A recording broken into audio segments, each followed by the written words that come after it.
Alléluia. Alléluia. Amen. Gloire à Dieu. Amen. On va prier ensemble le Seigneur pour la parole.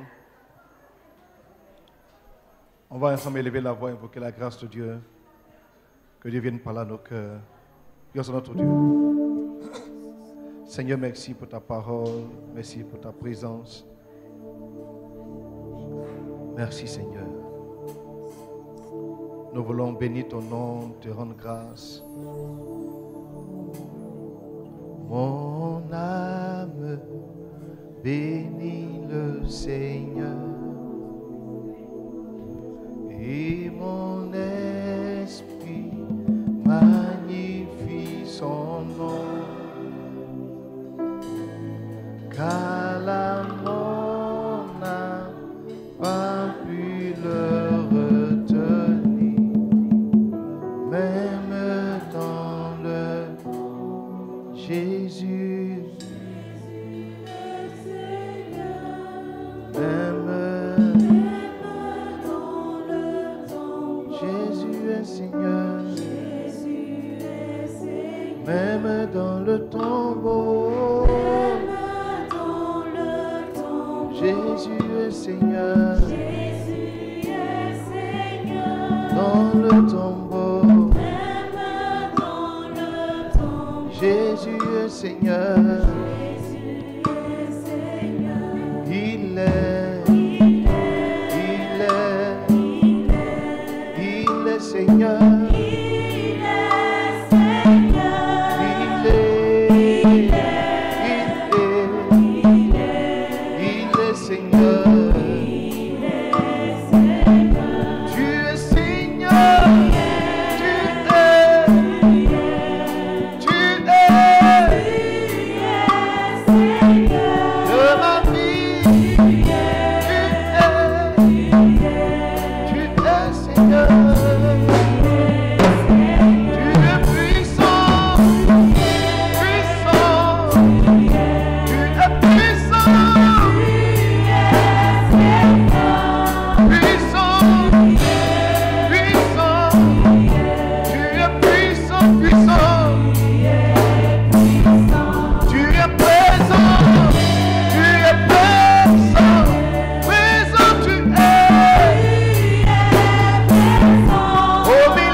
que tu peux acclamer acclamez Jésus.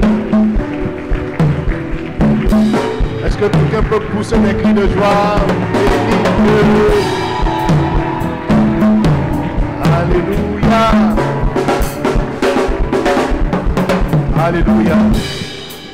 Salue ton voisin, salue le roi près de toi. Dis mon roi, mes hommages, mon roi, sois le bienvenu, la reine, sois la bienvenue. Et veuillez vous asseoir dans la parole du Seigneur. Acclame Jésus. Alléluia. Alléluia. Que Dieu soit béni. Gloire à Dieu. Alors, il y a quelques dimanches, j'ai commencé à parler de... Soyez bénis, merci. Dieu vous bénisse abondamment. J'ai commencé à parler de la loi, de 12 règles du pardon, 12 règles du pardon. Pourquoi est-ce qu'il faut pardonner?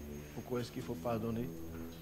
Ou 12 raisons pour lesquelles il faut vraiment pardonner. Donc tout dépend de ce que tu vas donner comme formulation.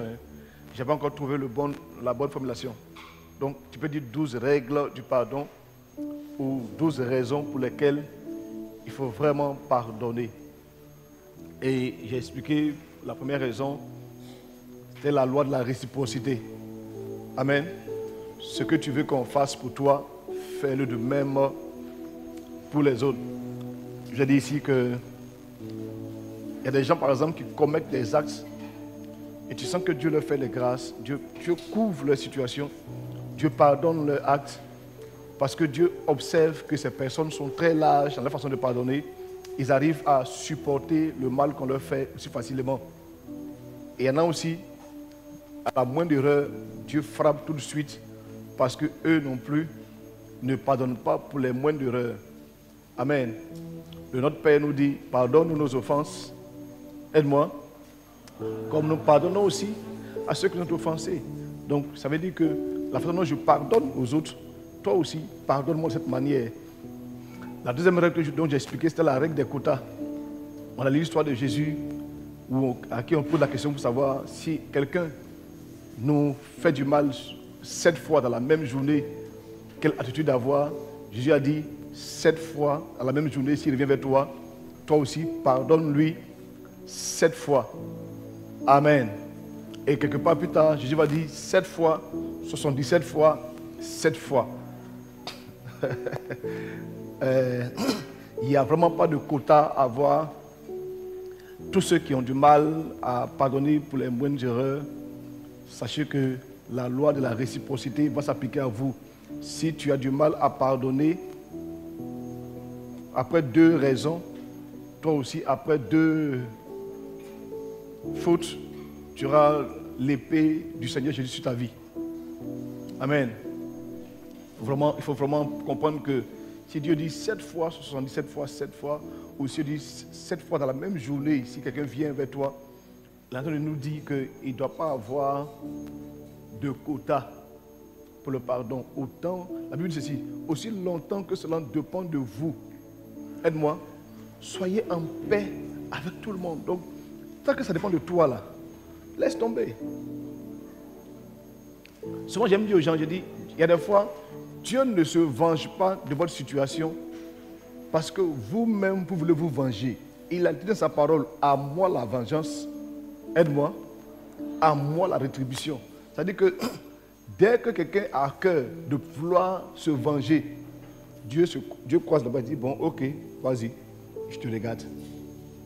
Donc, tu es là, puis tu dis, un jour, mes ennemis vont mourir. Ils ne vont pas mourir, ils seront bien graissés même, bien gros, bien gras.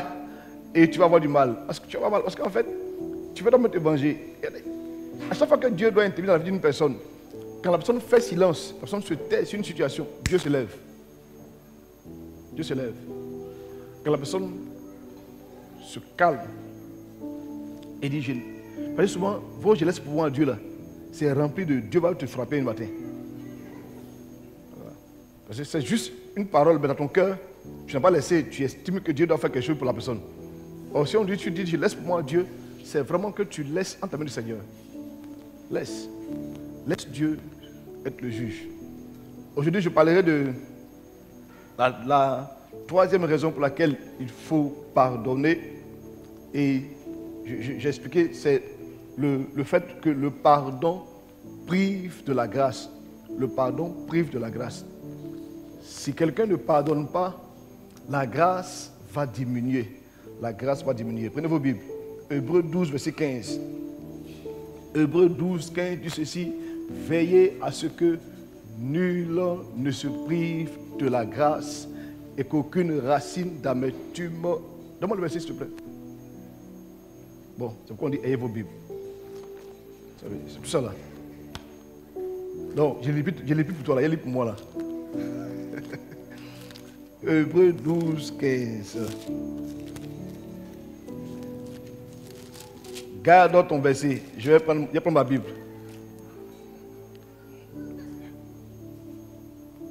Veillez à ce que nul ne se prive de la grâce de Dieu, à ce qu'aucune racine d'amertume poussant des rejetons ne produise du trouble et que plusieurs n'en soient infectés.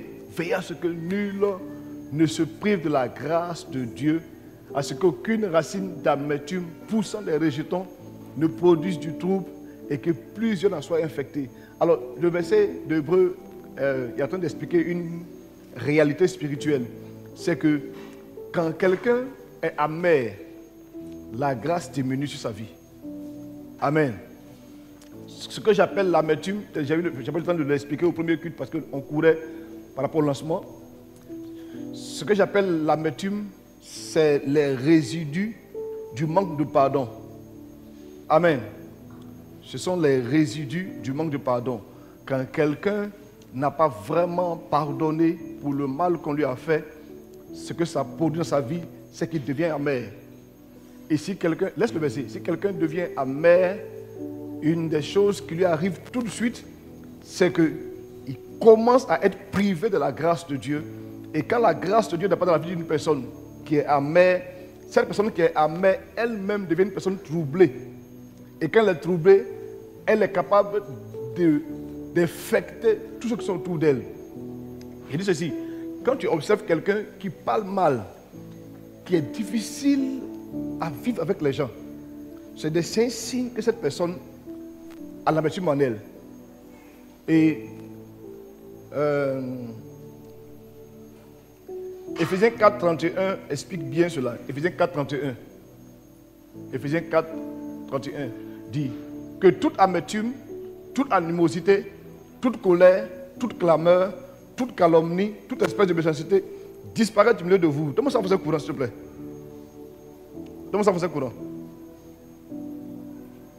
Chassez loin de vous tout sentiment amer, toute irritation, toute colère, ainsi que les cris et les insultes.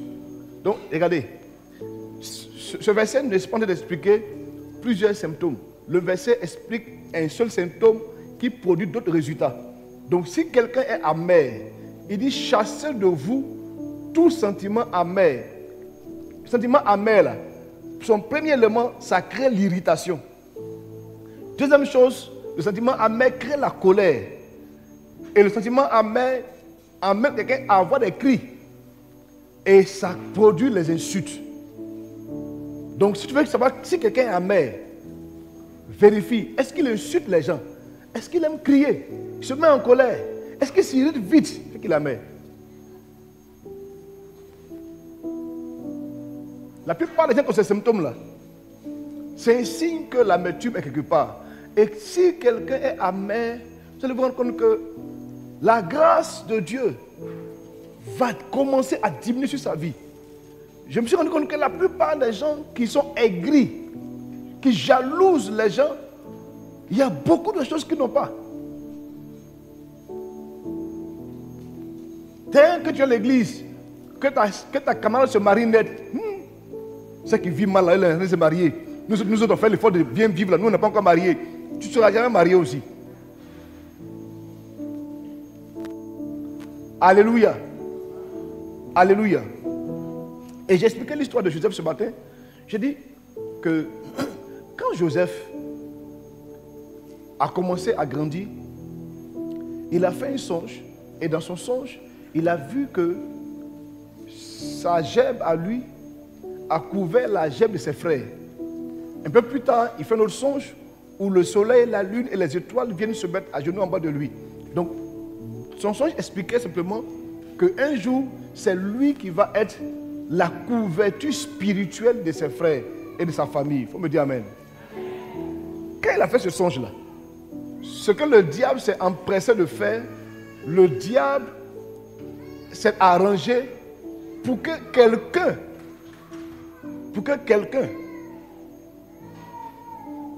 sinon même pas quelqu'un, ses propres frères, puissent le vendre. Comme il a fait le songe, que dans le songe il doit sauver sa famille, le diable a monté ses frères et ses frères l'ont vendu. Pour que Joseph n'ait même pas envie de penser au salut de ses frères. Alléluia. Voici comment le diable prive les gens de la grâce. Quand les gens ont la grâce de pouvoir aider des gens dans leur famille, c'est leur propre famille qui va les combattre de sorte qu'ils n'aient pas envie de penser famille. C'est que tu te rends compte que dans la famille, papa a envoyé tout le monde à l'école sauf toi seul. Mais ça veut dire que c'est toi seul qui es capable de sauver la famille. C'est pour ça que le diable a fait ça.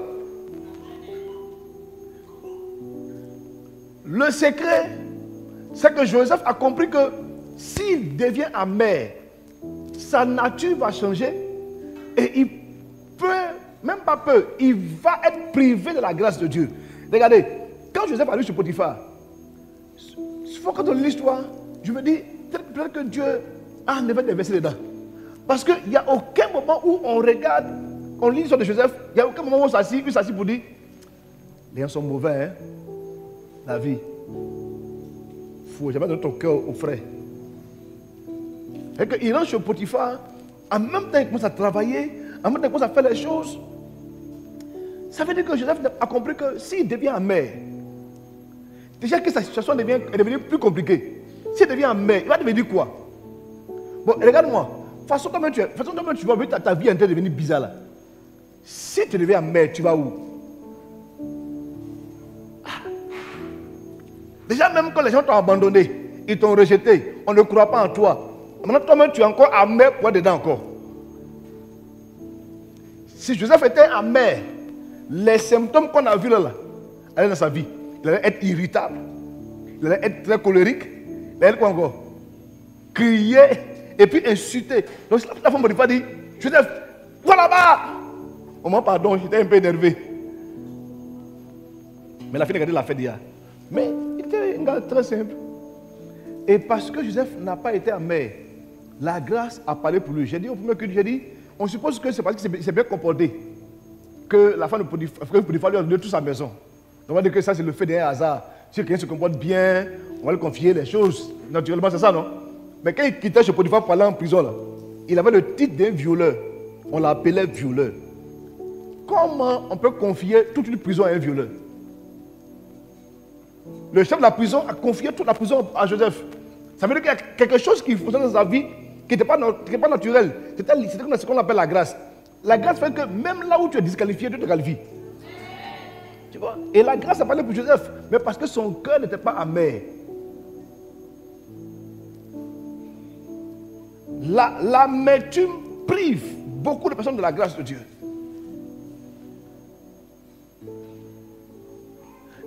J'ai parlé de Joseph. Parlons de David.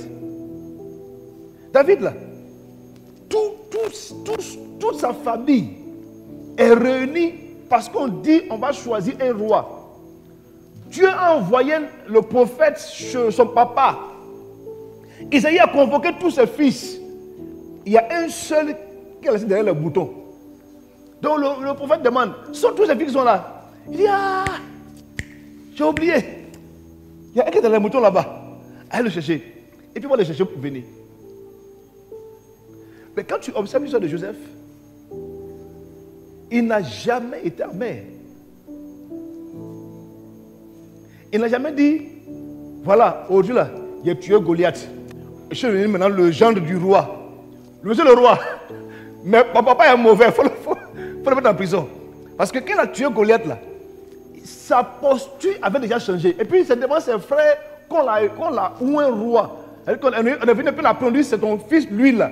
Lui que vous banalisez, lui que vous méprisez, c'est lui qu'on a nommé comme roi. C'était toi, tu as fait quoi? J'ai dit, bon, vous là, Dieu est Dieu. Je suis devenu roi maintenant. Et vous allez chanter. Il ne dort pas, mon Dieu ne dort jamais. Il dort. C'est comme si David n'a jamais été amer. Il n'a jamais été amer. Et puis, regarde un peu comment Saül l'a traité. Saül avait un esprit mauvais qui l'animait. Et c'est l'enfant qui joue pour que son esprit se calme. Mais plus d'une fois, Saül veut tuer l'enfant. Il veut tuer Joseph, enfin David. David n'a jamais eu un égard de langage avec Saül. Même quand un jour il a coupé le pan de sa robe, son cœur a battu au-dedans de lui. C'est-à-dire que malgré tout ce que Saül faisait là, il n'était pas amer contre lui. J'ai dit une chose. Les gens peuvent faire ce qu'ils veulent et tu ne peux jamais empêcher les gens de te faire du mal. Par contre, tu peux toi seul dire que tu as fait de ta vie. Ce que les gens vont faire de ta vie, ça ne dépend pas de toi. C'est-à-dire que les gens peuvent s'acharner sur toi. Ils peuvent faire des choses pour te choquer, te blesser, te briser. Mais décider de devenir amer ou laisser tomber, ça ne dépend pas de toi. Ça ne dépend pas de toi. Il y a des facteurs qui ne dépendent pas de toi, mais il y a des facteurs qui dépendent de toi. C'est-à-dire que la façon dont les gens vont venir, David est resté intègre. Au point même que le jour où on allait lui dire que Saül est mort, le gars qui est venu tout content. Ah, David, le gars il l'a tué. Il dit, tu dis quoi? Il a fait tuer le monsieur. Il aurait pu dire, en fait, Dieu est un Dieu qui rend justice. Oh, Saül est mort, je suis libre. David a fait tuer le monsieur qui est venu lui dire avec beaucoup de joie que Saül est mort. Comment un gars qui te maltraite, qui te poursuit, qui veut te tuer, c'est-à-dire que Saül a ouvert la guerre ouvertement contre Saül. Il y en a ici là, c'est pas hypocrisie, les enfants. Quelqu'un lui, il est venu en face. Regarde, un prophète peut te dire que ta maman veut te tuer. Ça, c'est un prophète qui a dit ça. Mais ta maman t'appelle et te dit, hé, moi je vais te manger. Vous voyez, Saül là, il a exprimé à David sa volonté de le tuer clairement. Mais malgré ça, David a gardé son cœur. Il a gardé son cœur. Ce n'est pas en vain que la Bible dit, garde ton cœur, plus précieux que toute chose. Parce que c'est de lui que vient le souffle de la vie. Les amis, si ton cœur devient amer, la grâce va commencer à diminuer de ta vie. Et d'ailleurs, même beaucoup de personnes font des choses comme ça pour que la grâce diminue dans la vie des gens. Il y a quelque chose. Je vais lever la fin. Parce que je veux qu'on passe le temps de faire le lancement. Est-ce que vous savez que si tu commences à éprouver quelque chose dans ta vie, comme amertume, si les gens commencent à t'attaquer d'une certaine façon, c'est un signe que Dieu veut te passer à un autre niveau. Dieu ne fait pas passer les gens naturellement. Il envoie des épreuves. Prenez vos Bibles. On va le voir. Donne-moi 2 Corinthiens 13, 5. C'est ça. 2 Corinthiens 13, 5.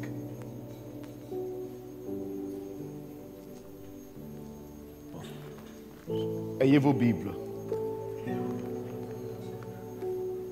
Examinez-vous vous-même pour savoir si vous êtes dans la foi. Éprouvez-vous vous-même. Ne reconnaissez-vous pas que Jésus-Christ est en vous, à moins que vous ne vous réprouvez. Donc ça, on faisait courant.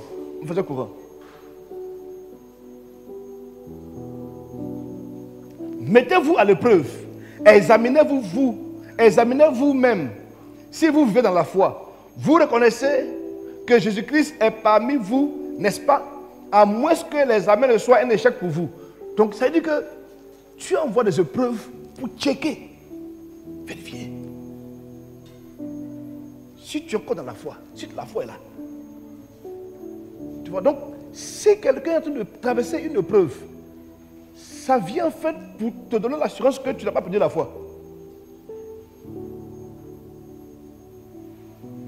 Donc, si quelqu'un dit, j'ai la foi, on dit, ok, on a compris. Mais le jour où une épreuve arrive, on va voir si ta foi est là. Je me dit, quelle la foi? Tout le monde va lever la main. Mais si tu viens de perdre ton travail, est-ce que la foi sera là? Moi, tu es dans un cabaret. La vie est vraiment belle, à boire. Ma vie n'a plus de sens. Si l'épreuve arrive,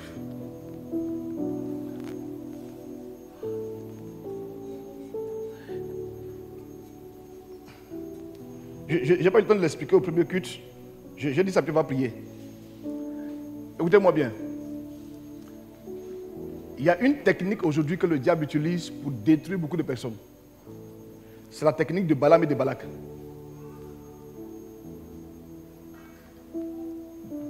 Balak a envoyé chercher Balaam pour venir maudire le peuple. Et la Bible dit que Balaam avait une puissance. Ce qu'il maudit est maudit. Ce qu'il bénit est béni. Donc Balaam arrive et Balak lui dit, maudis le peuple afin que je puisse avoir accès au peuple. Parce que Balak s'apprêtait à détruire le peuple d'Israël. Et il a voulu juste qu'une parole vienne l'accompagner dans son action. Quand Balaam s'arrête, au moins il va maudire le peuple, il bénit le peuple. Et il a essayé plusieurs fois, il s'est rendu compte que ce peuple-là ne peut pas être maudit. Donc Balak lui dit, mais qu'est-ce que je dois faire? Est-ce que je vais atteindre le peuple? Et Balaam va donner un conseil. Il dit, tu sais, ce peuple-là, il y a une seule chose que tu peux faire. Si tu les éloignes de leur Dieu, lui-même va lever sa main sur eux, tu vas les frapper. Quand je te parle de l'amertume prive de la grâce, là, je te pose une question, soyons honnêtes entre nous ici. Hein. Qui parmi nous ici, quelqu'un t'a fait quelque chose, tu as mal. Tu as mal même. Mais tu dis, je te bénis. Je bénis tes enfants. Tu vas réussir dans ta vie. Qui? Tu es sûr? Tu as mal. Mais tu bénis. Tu bénis pas bien. Tu bénis un bon cœur. Pas vrai. Dès qu'on a mal, la pensée qui nous anime n'est pas une bonne pensée.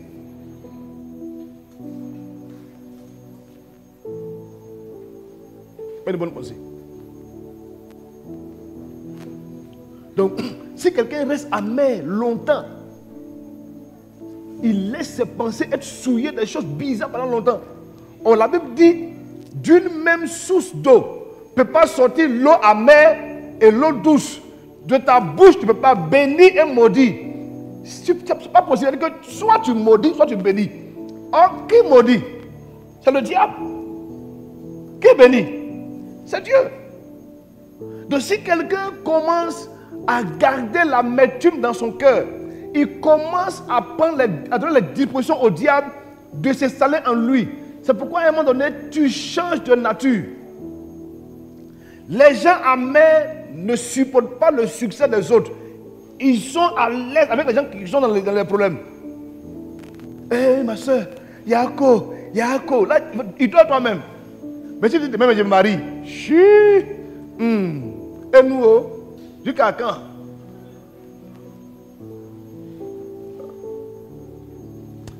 Que Dieu nous donne de ne pas être privé de la grâce. C'est vraiment important. La grâce, c'est la chose la plus importante qu'un homme doit avoir dans sa vie. Si un homme a la grâce dans sa vie, je vais expliquer si je vais parler de la grâce ici plusieurs fois. Il dit, Paul a prié pour dire, je veux que tu me délivres de la maladie qui est sur mon échappe, qui est sur mon épaule.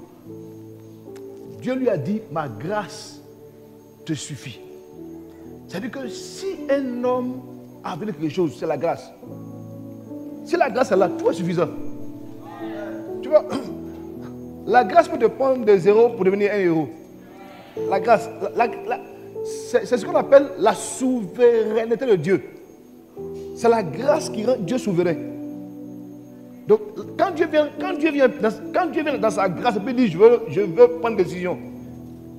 Même les hommes ne peuvent pas parler. Je suis toi, on dit toi. Je deviens ministre. On dit, mais il ne parle pas français, on s'en fout. C'est la grâce qui l'a envoyé là-bas. Et il y a une fille ici qui a eu son concours. Elle sait que c'est la grâce. Elle dit, je n'ai pas payé 5 francs. Elle n'a pas payé 5 francs. Dans ce pays. Ce n'est pas faire de connaître quelqu'un. C'est-à-dire que la grâce fait des choses quoi. C'est-à-dire que la grâce. La grâce. La grâce, c'est la grâce. Mais pour ne pas le priver de la grâce, sonde ton cœur. Sonde ton cœur. Donc, j'ai développé ceci. Vous savez, le problème, ce n'est pas générer contre la personne. Le problème, c'est quand tu penses à la situation, quel sentiment tu as? Parce qu'il y en a là, ils n'ont rien contre la personne vraiment. Hein. Mais si je commence à aborder le sujet pour dire le viol, tes larmes coulent. Quand je pense à ce qu'il m'a fait, je n'ai rien contre lui, c'est fini, mais...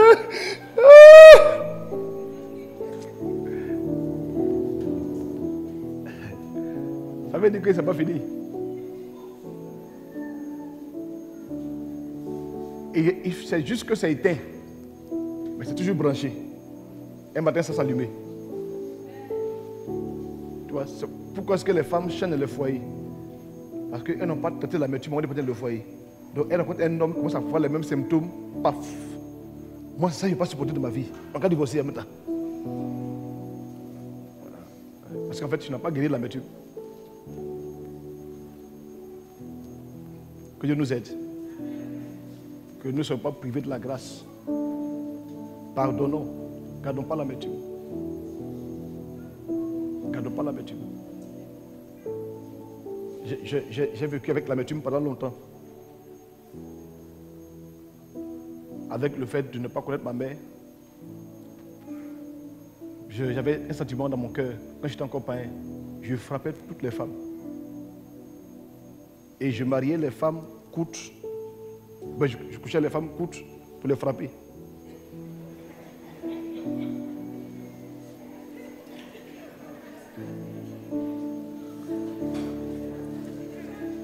Sérieusement, c'est-à-dire que mon palmarès là, elles sont comme ça, coûte. Elles ne sont pas de moi, donc je tape sur la tête. Or, donc, j'aimais les femmes grandes de taille.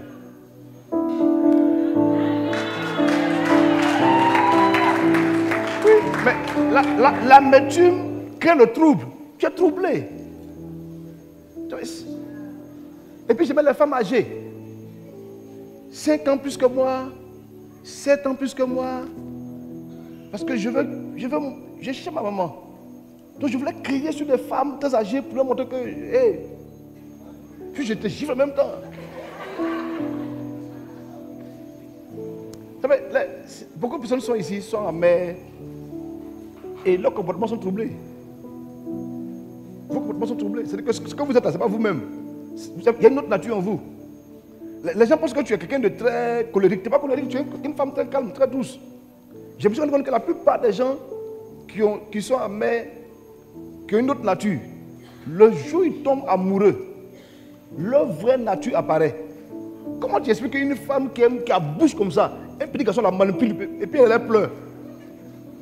Mais parce que le jour où elle devient amoureuse, sa vraie nature sort. Sa vraie nature, c'est une femme qui est calme, qui n'aime pas parler. Mais ce sont les circonstances qui l'ont changé. C'est comme quand une soeur n'a pas connu son papa là.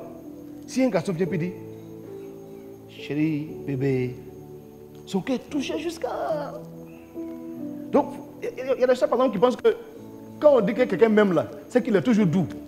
Mais l'amour, ce n'est pas la douceur. C'est pas vrai. Hein? La Bible dit qui aime bien, châtie bien. Donc, si quelqu'un est dur à toi, il t'aime aussi.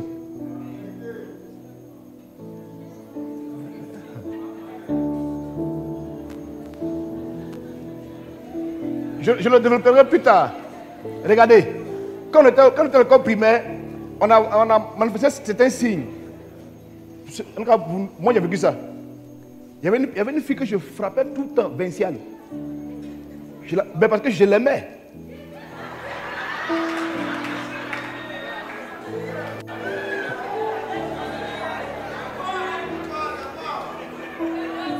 Donc, tu vois.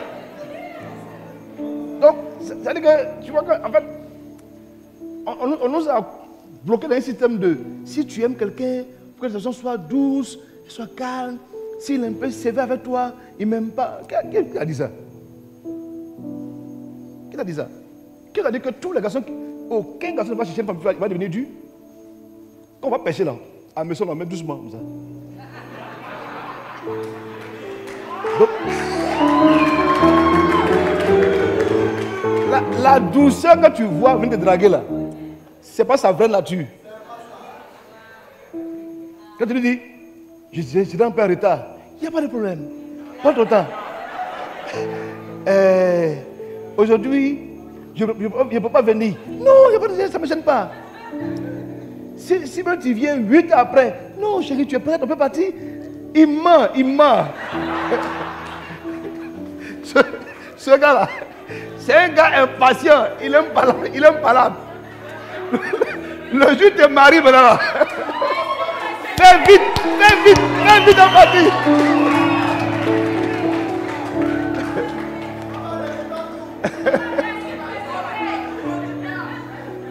Mais c'est la vérité. Donc si une soeur se bat sur ça, non vraiment là il me comprend. Aucun homme ne comprend quelqu'un. C'est parce qu'il veut te marier, il te veut qu'il fait ça. Alors ma femme, quand on s'est marié là, quand il me parle, il dort. Elle dit, mais toi il te parle, il dit, mon cher, c'est fatigué, il faut me laisser dormir. Elle dit que, ben, bon, il faut que je n'ai pas fait ça avec toi. Hein. Mais j'ai dit que, au début, peut-être que quand il me parlait, j'écoutais.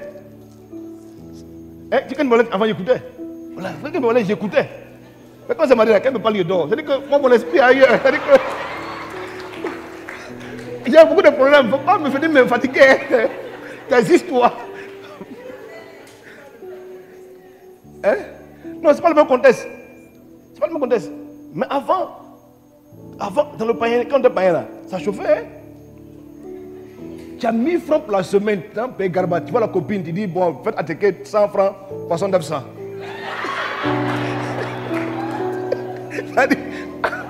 Attends, tu venais payer attaquer 500, poisson 200.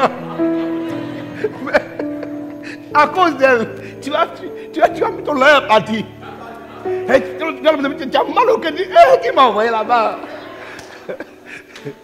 En tout cas, le passage m'a dit, si tu veux découvrir qui tu es en face de toi là, il ne faut pas regarder ce qu'il fait avec toi.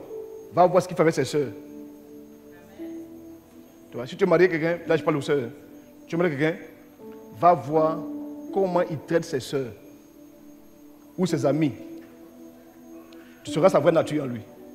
Mais ce qu'il dit, quelqu'un n'a fait à toi, là il le fait parce qu'il est amoureux de toi. L'amour là, c'est ses yeux quoi. Comme ça. Oui, je pense qu'une des choses qu'on doit enseigner souvent au peuple, c'est que, voilà, hein, coup de foudre là, ça amène la foudre sur toi.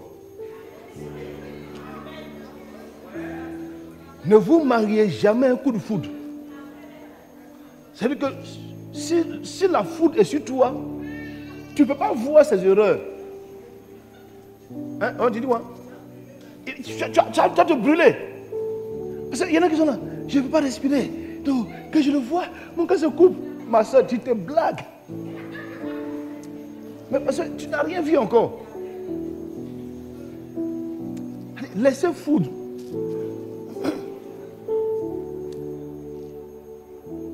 Si tu te réveilles de ta foudre, tu la regardes bien. D'ailleurs, moi, je conseille aux gens d'aller voir, si tu maries une femme là, va la voir à 6 h du matin à son réveil. Sans maquillage, sans rien. Si ça te plaît, il faut aller marier. Parce que le matin, à partir de 9 h, là, tout ce qu'elle met sur elle, c'est faux. Il y a faux cils, faux ongles, faux yeux, faux cheveux, tout est faux sur elle. Que Dieu nous donne de ne pas prier de la grâce. Voici de bonnes prières du Seigneur. J'avais abordé un sujet que je vais terminer le dimanche prochain. C'était par rapport au mari. La Bible dit, Marie, ne vous aigrissez pas contre vos femmes. Ne vous aigrissez pas contre vos femmes. je ne l'ai pas abordé, je vais le développer dimanche prochain. Vous savez, beaucoup d'hommes ont de l'aigreur contre les femmes. Surtout quand leurs femmes sont en train de monter par rapport à eux. Mais je me suis demandé, le mari de Joyce Meyer, comment c'est ça? Est-ce qu'il est jaloux ou il n'est pas jaloux? On ne le connaît même pas. On parle que de sa femme. Beaucoup d'hommes commencent à assujettir les femmes dès qu'ils sentent qu'elles commencent à se démarquer.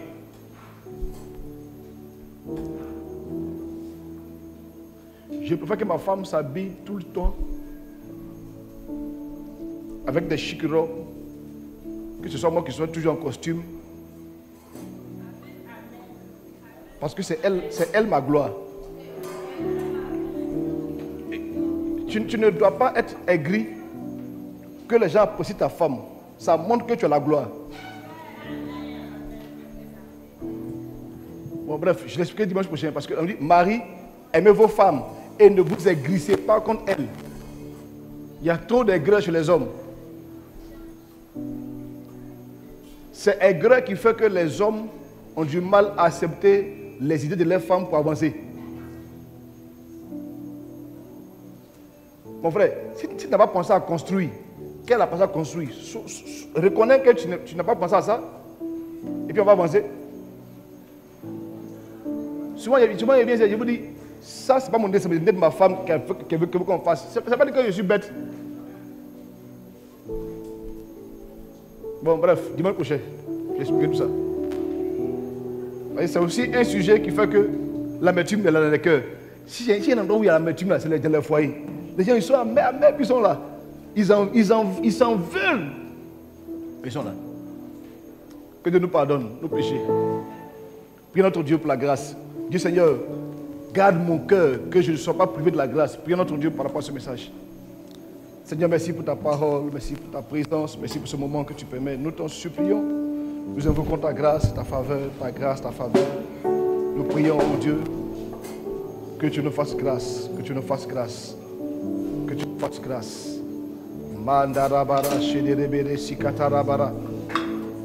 Mandoroboro, sikatarabara, Maya balabala, shederebere, bere. Shandarabara, bara. Mandoroboro, siyarabara. Au nom de Jésus.